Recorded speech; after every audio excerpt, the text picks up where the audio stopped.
Hello friend, जैसा कि CTET EVS की क्लास आपकी चल रही है, इससे पहले की क्लास अगर आपने नहीं देखी होगी तो आप लोग जरूर देखिएगा। साथ ही दोस्तों, यहाँ पे जो भी आपको सीटेट से रिलेटेड कोई भी प्रॉब्लम आ रही है, आप लोग कमेंट बॉक्स में कमेंट करके बिल्कुल जो है पूछ सकते हैं। आज की क्लास जो है आप लोग देख सकते हैं, प्लांट से रिलेटेड जितने भी आपके पॉइंट्स बन सकते हैं उसके बारे में इससे पहले भी आपने देखा होगा। झूम खेती से रिलेटेड मैंने सब कुछ बताया है, और जो भी जिस तरह के जो क्वेश्चन आते हैं आपके सीटेट में, वो सारी चीज़ें मैं आपको बताते चल रही हूँ कि ये क्वेश्चन आपसे पूछा गया है, ये इंपॉर्टेंट है, ये पूछा जा सकता है, सब कुछ जो मैं आपको बार बार उसके लिए बोल रही हूँ। जैसा कि इससे पहले की क्लास अगर आपने देखा होगा तो मैंने झूम खेती जो आपका टॉपिक है वो बहुत इंपॉर्टेंट है, सीटेट का ये कहें कि फेवरेट है, वो वहाँ से क्वेश्चन उठाता ही उठाता है। तो आप लोग जो है अच्छे से तैयारी करें, टारगेट सीटेट जुलाई को लेकर के चलें। और इस जुलाई के आपका एग्जाम जो है जुलाई में फर्स्ट वीक में पूरा चांस है, और आपको जुलाई मान के नहीं चलना है, जून तक आपको लेकर के चलना है, क्योंकि आपका जो अभी फॉर्म आएगा ना तो उसमें आपको फिलअप करने में 1-2 महीने ऐसे चला जाएगा, आपको बिल्कुल पता भी नहीं चलेगा। और जो डेटा आया हुआ है, जो आपका दिसंबर में एग्जाम हुआ था उसका जो डेटा आया हुआ है, अगर आपने देखा होगा, मैंने एक वीडियो के माध्यम से आप सभी को बताया है, ऑफिशियल नोटिस के द्वारा सीबीएसई बोर्ड की तरफ से सीटेट के ऑफिशियल वेबसाइट पर जारी किया गया है।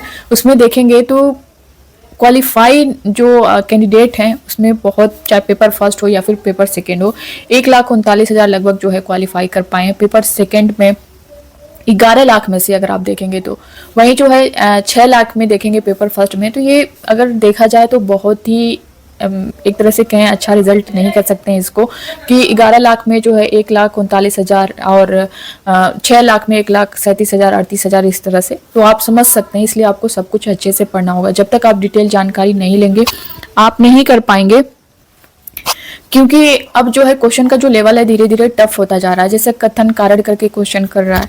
तो ये सारी चीज़ें हैं, मैंने इससे पहले की वीडियो में भी आपको बताया है, आज भी बता रही हूँ। और दोस्तों, जहाँ जहाँ मुझे लगेगा आपको इसकी ज़रूरत है, मोटिवेशन की ज़रूरत है, वो सब आपको यहाँ से मिलता रहेगा। तो फिलहाल स्टार्ट करते हैं आज की क्लास। जो आप लोग स्क्रीन पर देख पा रहे होंगे, बीज से रिलेटेड जो पॉइंट है आपके यहाँ पे देख सकते हैं।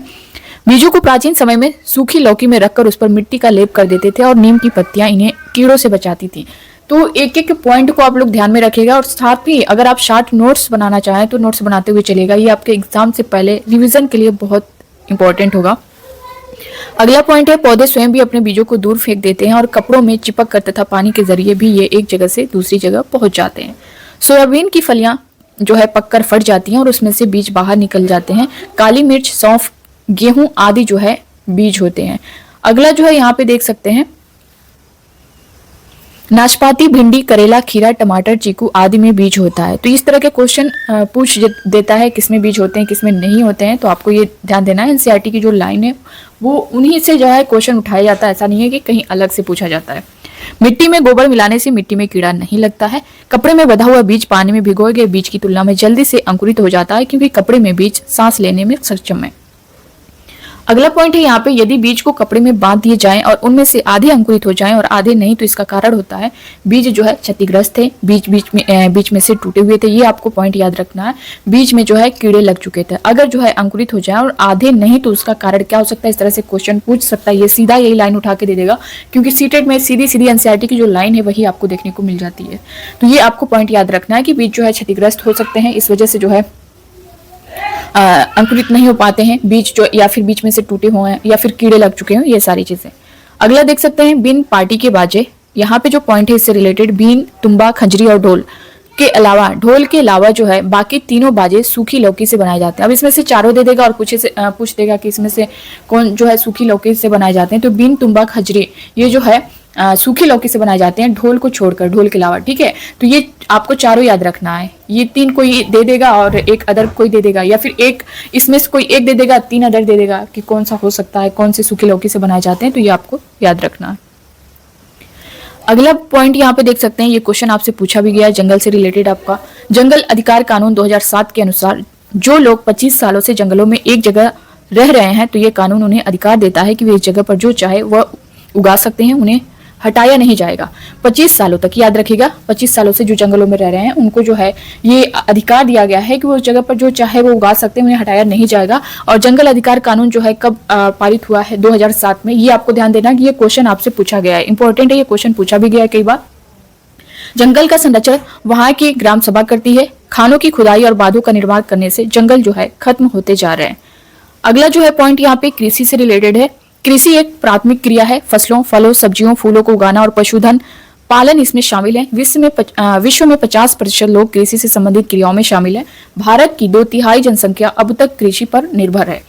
जिस भूमि पर फसलें उगाई जाती हैं कृषिगत भूमि कहलाती हैं। एक ही प्रकार की फसल उगाने से और कई केमिकल्स को यूज करने से जमीन जो है बंजर हो जाती है। जड़ों, पत्तियों, शाखाओं को सड़ने से और केंचुओं के मल से जमीन जो है उपजाऊ बनती है। ये बहुत इंपॉर्टेंट है, आपका ये क्वेश्चन केंचुए से रिलेटेड आपको देखने को मिलता है, तो इसको जो है आप लोग नोट कर सकते हैं। नोट क्या, सारे जो पॉइंट्स है ना सारे इंपॉर्टेंट है, इसमें आपको ये नहीं करना है कि ये इंपॉर्टेंट है ये नहीं है, क्योंकि जो एक्स्ट्रा चीजें हैं एनसीईआरटी की अगर आप देखेंगे तो मैंने उसको यहाँ पे लिया ही नहीं है। जहां से आपके क्वेश्चन पूछे जाते हैं, जहां से बन सकते हैं, उन्हीं पॉइंट्स को मैंने यहाँ लिया है। तो जड़ों, पत्तियों, शाखाओं के सड़ने और केंचुओं के मल से जमीन उपजाऊ बनती है, ये आप बिल्कुल जो है ध्यान में रखिएगा, यहाँ से क्वेश्चन किया भी गया है। अब यहाँ पे कुछ इंपॉर्टेंट पॉइंट्स हैं पौधों से रिलेटेड, आप देख सकते हैं। फूलों की घाटी जो है वो उत्तराखंड में है, ये आपका क्वेश्चन ये भी पूछा गया है। तो जो ये हूबहू जो है एनसीईआरटी की लाइन है। कचनार के फूल की सब्जी यूपी में, तथा इस बात को याद रखिएगा कचनार के फूलों की सब्जी जो है वो यूपी में, यूपी के लोग जो है कचनार के फूलों की सब्जी खाते हैं। केले के फूलों की सब्जी अगर पूछ दे तो ये केरल में खाई जाती है, और महाराष्ट्र में जो है सहजन के फूलों के पकौड़े बनते हैं। तो सहजन के पकौड़े की बात करें तो आपका महाराष्ट्र होगा। केले की सब्जी की बात हो जाए तो वहां पे जो है केरल आ जाएगा। क से केरल, क से केला, आप इससे भी जो है मैच कर सकते हैं। कचनार के फूलों की सब्जी की बात करें तो ये यूपी हो जाएगा, ठीक है। तो ये इंपॉर्टेंट है आपका, हूबहू एनसीईआरटी की पूरी लाइन है। दवा में प्रयोग होने वाले फूल जो हैं वो हैं गुलाब, केसर, अजवाइन, सर्पगंधा, अर्जुन, ये सब जो है दवा में प्रयोग होते हैं। इत्र व केवड़ा चमेली व गुलाब से बनते हैं। इत्र व केवड़ा की अगर बात करें कि ये किससे बनता है तो ये चमेली व गुलाब से बनता है। अगला पॉइंट देख सकते हैं, उत्तर प्रदेश का जो कन्नौज जिला है ये इत्र के लिए मशहूर है। कौन सा जिला? कन्नौज जिला। इत्र जो है फूलों का शुद्ध अर्थ होता है, या आसवन विधि से बनाया जाता है। किससे? आसवन विधि से बनाया जाता है। रात में खिलने वाले फूल सफेद व सुगंधित होते हैं। नीम, कीकर व खेजड़ी वृक्ष में कीड़ा नहीं लगता। ये बहुत इंपॉर्टेंट आपका है, इसको जो है रट लीजिएगा कि किस वृक्ष में जो है कीड़े नहीं लगते हैं, ऐसा पूछा जाता है। तो नीम, कीकर, खेजड़ी वृक्ष, इसमें से ये 3 दे देगा, एक कोई अदर ऑप्शन दे देगा, ठीक है। तो ये आपको रट लेना है कि नीम, कीकर व खेजड़ी के वृक्ष में जो है कीड़े नहीं लगते हैं। क्वेश्चन बहुत बार पूछा गया है आपका। अगला पॉइंट यहाँ पे देख सकते हैं, प्याज जो है जुलाई महीने में उगाई जाती है। विलुप्त पौधे 20 प्रजातियां जो हैं, इसमें से आप देख सकते हैं स्नो ऑर्किड है, पिक्चर प्लांट है। विलुप्त जीव की बात करें तो ये डायनासोर जो है विलुप्त में आता है, और विलुप्त पक्षी की बात करें तो ये डोडो पक्षी, ये भी क्वेश्चन किया गया आपका डोडो से। क्रोटॉन जो नामक पौधे हैं द्वारा ये पता किया जाता है कि पौधों की सिंचाई कब करनी है। किसके द्वारा? क्रोटॉन नामक पौधा। ये सारे आपके लाइन बाय लाइन सब इंपॉर्टेंट है। अगला यहाँ पे देख सकते हैं, केरल, तमिलनाडु और कर्नाटक, इडली, डोसा, चावल जो है ये सारे जो है आपके हमारे जो है दक्षिण भारत में पाए जाते हैं। और अगर टेपियोका का जहां नाम आ जाए यहाँ पे आपको केरल करना है, ये भी आपका बहुत इंपॉर्टेंट है, बहुत ही इंपॉर्टेंट है ये। हांगकांग में सांप का व्यंजन खाया जाता है जिसे लिंगहू फेन कहते हैं। जो डिश होती है उसका नाम है लिंगहू फेन, और हांगकांग में जो है ऐसा होता है, सांप से बना जो है जो डिश होती है उसे लिंगहू फेन के नाम से जाना जाता है, ठीक है। ये भी बहुत इंपॉर्टेंट है, बहुत बार पूछा गया है, एनसीईआरटी की लाइन है। अगला पॉइंट है, जड़ें पौधों को सहारा देती हैं, जल तथा खनिजों को अवशोषित करती हैं। और प्लीज फ्रेंड्स आपसे रिक्वेस्ट है, क्लास को ज्यादा से ज्यादा लोगों तक शेयर करिए। और जो भी क्लास आपको सीडीपी की भी क्लास आप लोग देखते रहिएगा। सारा जो है हम लोग जब सारी सिलेबस वाइज जो है हम लोग थ्योरी कंप्लीट कर लेंगे, उसके बाद हम लोग क्वेश्चन को सॉल्व करेंगे। क्वेश्चन जब सॉल्व करेंगे आपको खुद से आइडिया लग जाएगा कि हाँ हमने क्या पढ़ा है।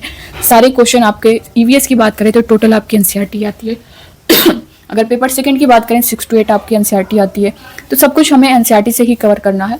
बाकी जो चीज़ें जहाँ से आपके बन सकते हैं वो मैं आपको बताते हुए चलती हूँ, चाहे वो कोई भी सब्जेक्ट हो, आपका सीडीपी है, ईवीएस है, या फिर आपका हिंदी है, लैंग्वेज सेकेंड लैंग्वेज में आपने जो भी ले रखा होगा, संस्कृत हो या इंग्लिश हो या फिर उर्दू हो, इसके अलावा अदर जो भी सब्जेक्ट होगा आपका, तो सब कुछ हम लोग यहाँ पे मैथमेटिक्स है देखते हुए चलेंगे। जिस मैदान में 1 टिन बीज बोए जाते हैं उसे 1 टिन जमीन बोलते हैं, ठीक है। ये क्वेश्चन भी किया गया है। कुछ पौधे बिना बोए खेतों में अपने आप उग जाते हैं जिन्हें खरपतवार कहते हैं। इन्हें निकालना जरूरी होता है, नहीं तो सारा खाद और पानी ही ये लेंगी और फसल कम होगी।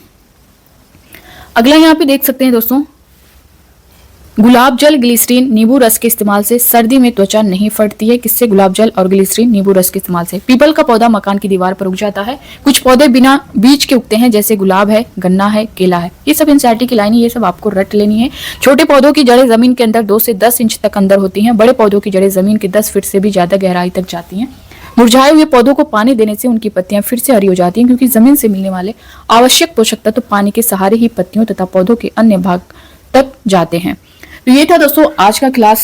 आई होप कि आप सभी को क्लास जो है अच्छा लगा होगा। अच्छा लगा होगा तो फीडबैक जरूर दीजिएगा। मिलते हैं हम नेक्स्ट क्लास में, और बाकी जो भी इससे रिलेटेड आपके मन में डाउट हो, कोई भी क्वेश्चन हो, आप लोग कमेंट बॉक्स में कमेंट करके बता सकते हैं। मिलते हैं नेक्स्ट अपडेट के साथ। तब तक के लिए bye bye, take care, thank you. नए क्लास में